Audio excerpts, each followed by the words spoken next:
Hey, Facebook Live. How's everybody doing today? I'm Tui Harris, one half of the restored couple. My wife is the better half. And today we're having a conversation. Privileged to actually have Mr. Norman Whiteside here with us today. Musician, activist, paralegal, among many other things. Hey. So, thanks for being here with us today. Sure. This is the second time we shook hands. Yeah. Okay. Thank you for being gracious with your time, and generous with your time. Well, I guess the first thing I would like to ask you, in your own words, is who is Norman Whiteside? I want to use one word, enigmatic, but in a King Arthur scene, one day King Arthur asked Merlin, he said, "Who are you?" He said, "I'm a dream to some and a nightmare to others." Okay. So I'm going to let that be like that because I'm just one of those kind of people who believes in the law of reciprocity. That simply means that if I give you, I'm going to give you all of me in its sincerity. I don't believe in people who say, "I'm going to bury the hatchet and then leave the handle out the ground." I mean, I'm a pragmatic realist. I believe in the essence of the pragmatic mindset, which says, for example, a good chair is a chair that does what you need for it to do. That doesn't give it a sense of morality. It just says it's a good chair. I do most of what I do on the philosophy of a conferred benefit, whether it be people, things, no matter what. If it does not confer a benefit to me, it's baggage. It's baggage. And so if I have, they say, a friend in need is a friend indeed. Too often people will take the word indeed and make it one word, indeed. It's indeed, like an act. Absolutely. A friend in need is one who will act for you with a good deed when you need him. And I like to be, in the law of reciprocity, I like to be that friend as well. So I'm not parasitical. And in each aspect of my life, I try to do that thing that is like that good chair. I don't have to be in your sense of moral or anything, just as long as there's something that I can do for you that will ultimately benefit you. When I cannot benefit our company, our conversation, I can't give you something to make you grow or feel better about yourself, I'm baggage. Wow. That's heavy. That's heavy. I do like that approach, though. It's kind of deep, but I get it. Well, it's like when you say deep, deep is the title of your program, The Restored Couple. An admission that there was something stored again. It's like when you hear about people, one thing, I do not like family reunions. In order to have a family reunion, you first have to have a union before you can have a reunion. And if you come from a family that's broken, is dysfunctional, what you want to say, and you've got all this kind of stuff going on, and you're always, you go to church, see who's got on. Miss Bessie talks about, I can't believe she had her kids come to church like that. Right. Where is that union? Right. If you're going to have a union, a reunion, you first have to have union. When we talk about union in terms of unity, some people, they are so indoctrinated into this thing about union, reunion, that it gives you a license to be nosy. But Aunt Bertha's been in the same place she's been for the last 50 years. Why did it take you to this summer, this year, to go see her? Right. You knew if you knew where these people were, why did it take you so long to reach out to them? Right. This concept comes from being in prison for 31 years and realizing that people knew where I was and found out that I wasn't worth 22 cents and 5 minutes. The price of a postage stamp when I entered prison was 22 cents. And you would tell me, you can go to Kings Island, you can go to Disney World, you can spend thousands of dollars, but yet suddenly, I'm not worth 22 cents in 5 minutes. And now that the way has been cleared for me to come out here, now you want to have a reunion? Right. You could have brought the whole family down to the prison. You could have done something with all y'all could have filled out applications. Yeah. I wasn't worth 22 cents and 5 minutes. And then when I see these things, I see, okay, I'll give Tyler Perry his due. Mm-hmm. He found his niche. Mm-hmm. He found an idea.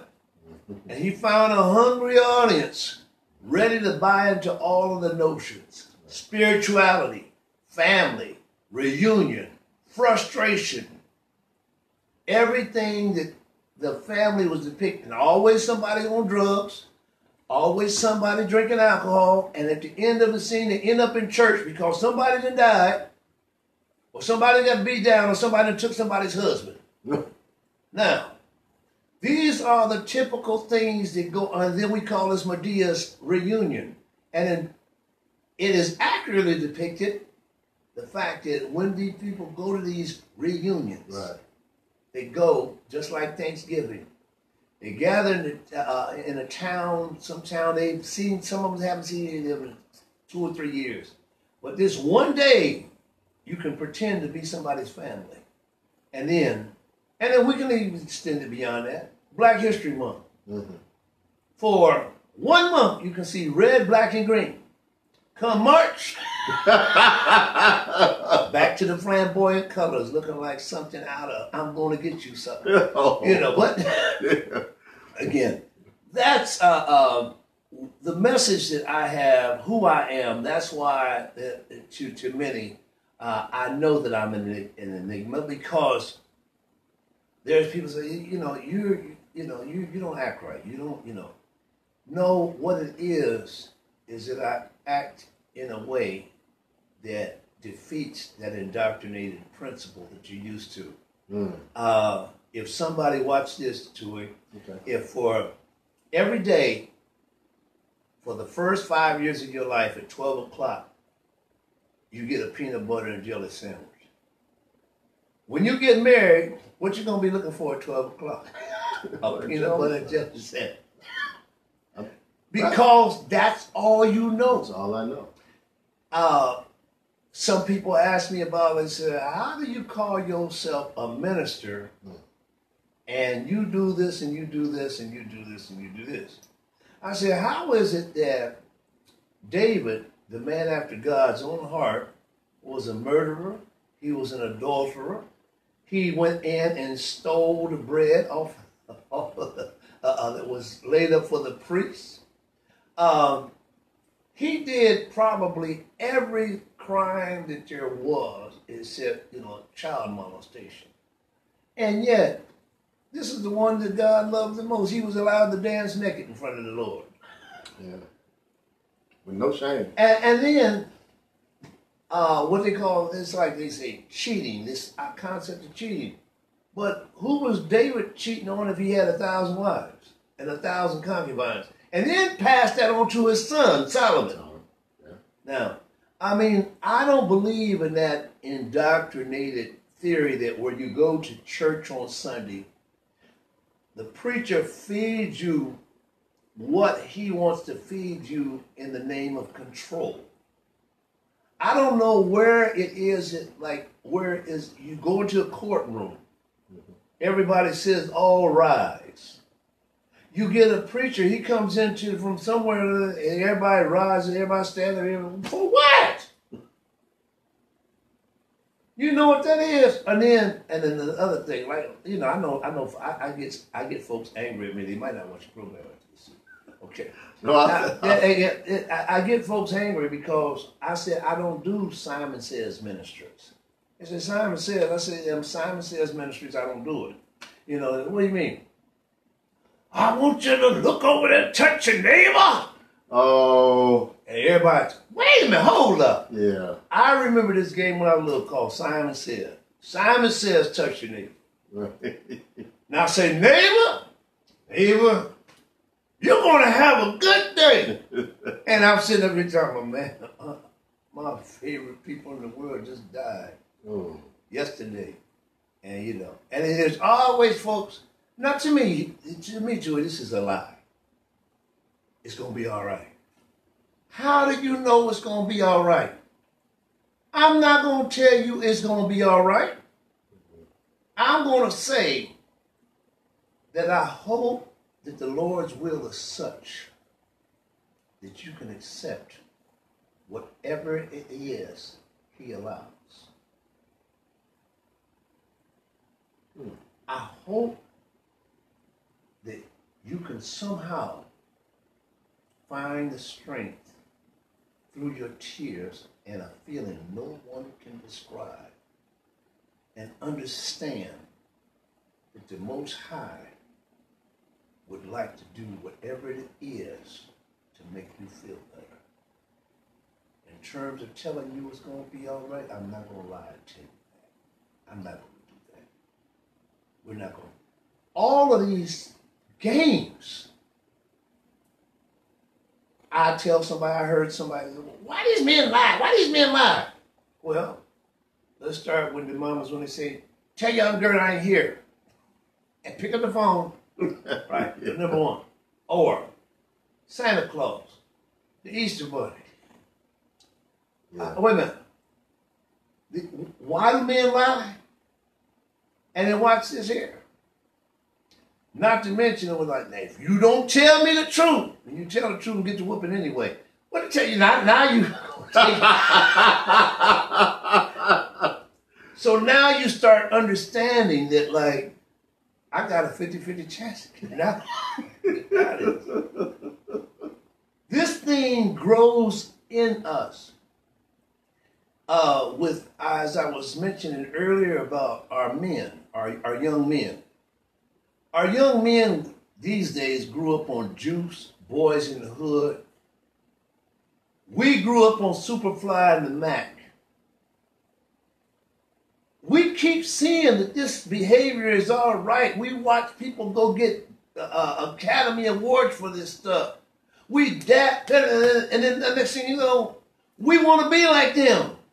Glamorize. They do not tell us that the prison is going to one day have us sitting there waiting on that phone call from the chaplain to say, I need you to come to the office. And everybody knows when you get that phone call from the chaplain, what's up? Somebody is gone. They don't tell you that part when they're showing you these different movies. And they even glamorize prison life. Let's consider Orange is the New Black. Why do they say orange is the new black? First of all, orange is the color that you use when they're transporting you. You wear blue, typically. Everybody wears blue, and then if you're in some place like Marysville, the green collar tells you where you can go this way, and the pink collar tells you what you can't do. But orange, they wear orange when they're getting ready to transport you, so if you try to escape, they know how to shoot you. That's what the orange is. But it typically otherwise means that now prisoners are treated like black people were treated all during slavery. Orange is the new black. And then, you know, we get here over and over again. And you know, I know that I probably strayed from your original question, but all of these things are, you know, are representative of who and what I am. You know, if I'm what people give to me. You respect me, I'm going to respect you. You're good to me, I'm going to be good to you. But I'm going to respect the law of reciprocity. I don't, there's certain things that like people, they say, remember I was talking about the chair. Yes. The good chair. We have this theme about what bad words are. Right. And yet, you get a lot of, even ministers, they are afraid to tell from the pulpit that the word dumbass came from the Bible. 2 Peter, 2nd chapter, 16th verse, speaks of the dumbass speaking with the man's voice. I've read it. I do. And then simply, they won't even take it further to say, actually, if somebody calls you a dumbass, they're really calling you really a smart person because an ass can't talk. So, might think about it like that. So and then they were talking about the story of Balaam, where Balaam was riding the mule or the ass or the donkey, whatever you want to say in terms of euphemism, and he quit on him. He quit on Balaam, and Balaam started beating him. Right. And he said, "Hold up." He finally said, "Hold up. Why you beating me?" Right. Balaam was so mad he didn't realize the ass was talking. Yeah. He said, "I beat you because I told you to go this way and you didn't want to go." Right. Didn't even realize it. He said, "Will you open your eyes and see if you can see what I see?" And then he saw the angel of the Lord with his sword drawn, getting ready to cut his head off. It took a dumbass. Right. I remember this. I do remember to save this alleged prophet's life. Right. But if preachers preach about the dumbass, then they'll lose the congregation. Because somebody say, "Oh, did you hear what he said? Yeah. You ain't supposed to use that word in church, using a bad word." It goes back to the Shakespearean philosophy that says there's nothing either good or bad, it's the thinking that makes it so. Now, you don't have to buy into that. I'm not asking you to buy into that. I'm not asking you to... I understand where you're coming from with it. But I look and I say, just like I told you and your lovely wife, you are a remarkable couple. Right. I don't see couples like you who actually enjoy each other's company. No. Who actually feed off of each other's energy, who actually praise the efforts, who is ready to be that jack if one of y'all gets a flat tire. Right. Who is ready to put a pop can down there if the muffler gets too loud. Yeah. You don't see people who are ready to restore because there are too many people who are scuba divers. They keep wanting to dive into the dirt of yesterday. They store it up and wait for the right moment to say, "Now, when you tell me this one, I'm going to tell him." When she, Right. And you two don't do that. Liz, when I've seen her, this is my first time ever actually meeting her in person, or either one of them.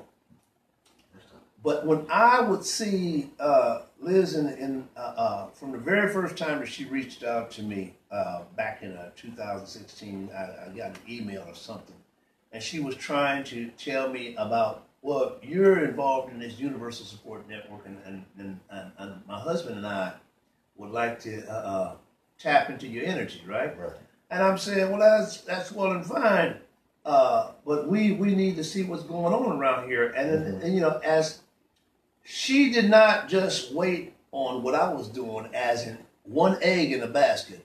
She was everywhere. She was networking with the politicians. She was networking with the ladies groups. And everywhere. She did not sit down and wait. And then this is one thing that sold me on Liz, if nothing else. So I looked at the Facebook one day. She ain't got near a bit of makeup on. She wasn't trying. Her eyelashes, all that stuff was whack. And I'm talking about she. I mean, she got on there, and then like, it's always. This is what I love. It's almost every time that I would hear her talk, in somewhere in the sentence or in the first paragraph, to me. I mean, if they were, I could imagine her like saying the Lord's Prayer, like, our Father who art in heaven, and to me. She love her some too. Yeah, I mean, it's rare to see that kind of relationship, and then you explained earlier, and I'm gonna leave that for another time because that's not everybody's business. Something that was shared earlier, but you got so many people who are probably some of them probably envious, very envious. They'll act like, oh, that's so good. Yeah. And I'm saying, but haters wear the best disguises. Wow. Haters wear better disguises than anybody you've ever seen in the costume party. And then they will sit there and they magically look like they love you and they're your friends. And they're sitting up there and they all have these signs in their hands with 2 words on it. Self-adhesive stickers saying, you failed.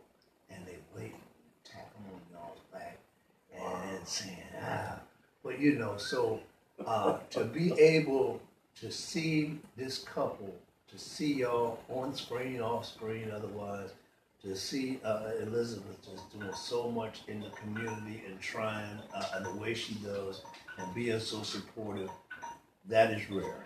So it is. that is rare, and I appreciate you for acknowledging. I see. She has a beautiful heart. I see well. God has blessed me, and I prayed for her. That's a story not many people know about. Before she and I met, I prayed and asked God. I was dating online, and I just finally was tired of being tired, and I just asked God to send me a wife. I said, you know me better than I know myself, so send me the wife that is best for me, chosen by me for me. And I didn't have any idea about what she would look like, or the package. Sometimes when we pray and we ask God for something, we got it all drawn up in our head how it should be or how we expect it to come. And then when it doesn't come the way we had it drawn up, we're disappointed or we feel like the prayer wasn't answered. And when she and I met, we shared something in the car about both of our backgrounds. And that's when I knew. And I just started laughing because I knew that this is who I've been waiting on. And we haven't looked back. Well, that's interesting because one of the things that I say as I've done some marriage counseling, I'm not the average marriage counselor. Okay, I'm not the average marriage counselor. I will not tell you what you want to hear. I believe you. And I'm not going to play the games. And then when the sister says in one case, she said, well, when God brought us together, I said, how do you know God brought you together? How do you know this? Because the way I was feeling. I said, okay, how was you feeling? I was feeling, and I told her, I said, people feel that way when they got gas.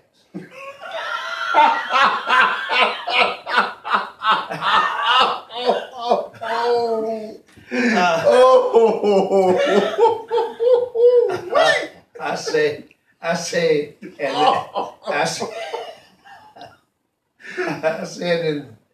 it really feels good when it get out. I said, you're killing me. But I say, too many people rely on the fact that their own personal choices, and they want to put Jehovah in it. And the reason and again, I want to acknowledge why I say Jehovah. This is just Norm. Okay, I'm listening. Excuse me. Chewy is a man. Right. Man is a title. Okay. Chewy is the man's name. Okay. Right. Now, God is a title. Mm-hmm. Jehovah recognizes that there are a lot of other gods. He said, but y'all, you can't have them before me. Right. He says, when you ask for something, ask in my name. He didn't say ask for my title. Right. So if the God of hate and the war is listening to you when you're praying, and you say, God help me, and the God of trouble heard you and start wrecking your car and tearing up your house and everything, you say, ask God to help me. Right. Okay. He said, ask me in my name. And there's a lot of folks that are afraid to use the name Jehovah because they say they're afraid they're going to be associated with being Jehovah's Witnesses. Mm-hmm. And therefore, they're ashamed to say the name. Mm-hmm. But if you look in the Psalms, the 83rd chapter, he says that men alone will know that my name, Jehovah, is over the earth. In 68, it's Jah. It's abbreviated J-A. Now, we can go back and forth about the 47 men in the King James, who from 1604 to 1611 took all this time to create this book that we call the Bible, mm-hmm. which started out actually with the Greek to Biblia, which meant the books, mm-hmm. became the Jerome, the Divine Library. Mm-hmm. Because Bede didn't even translate the Psalms into Saxons until 783 AD. William Tinsdale, when he presented the first Bible before Miles Coverdale got it in 1535, what happened at that point was that when William Tyndale was brought to the king and said, look, King, what you want me to write in here, I can't write in here. He says, oh, you're going to write it because I'm not going to let these people think that, like, I ain't got no power. Mm-hmm. So because he didn't do that, I mean, check the facts. William Tyndale was burned at the stake, and his last words were reported to say, Lord, open up the eyes of the King of England. So when we're talking about this book, the Bible, we're going to take the King James Version. See, it's just like some of the folks got offended about the word dumbass, so they changed it into dumb donkey. And then they'll go back and tell you that John said don't change one word of it. But he was just talking about the book of Revelations because it was 60, anything in this book. He wasn't talking about the entire book. He said in Revelations. But then that's a whole other thing. But what I'm saying is that, like, I'm not afraid to use the name because when I want the power, I say, Jehovah, I need you to do this for me. When I say Jireh, that says what I want him to do for me. Jireh, provide for me, Jireh. Rafika, I need your healing. Nisi, I need you as the banner. But I use your name. He said, come to me in my name, not in my title. But you'll have stoic, cantankerous, indoctrinational believers. And they got this look what they come to. Right. And you said, why your face all twisted up and everything? I mean, but I understand from what I'm seeing. If I got to believe somebody's walk and believe somebody's talk, I'm going to always believe the walk. Right. You and Elizabeth walk a marriage. In everything I've seen, I mean, like, I done gave y'all 2 whole years. There ain't been no deviation. And so, and that's rare. Because some of us, we pretend. We pretend to be happy when everybody's looking. And we like that first scene in the Diary of a Mad Black Woman, where they all, and he get home, he said, get out. Oh.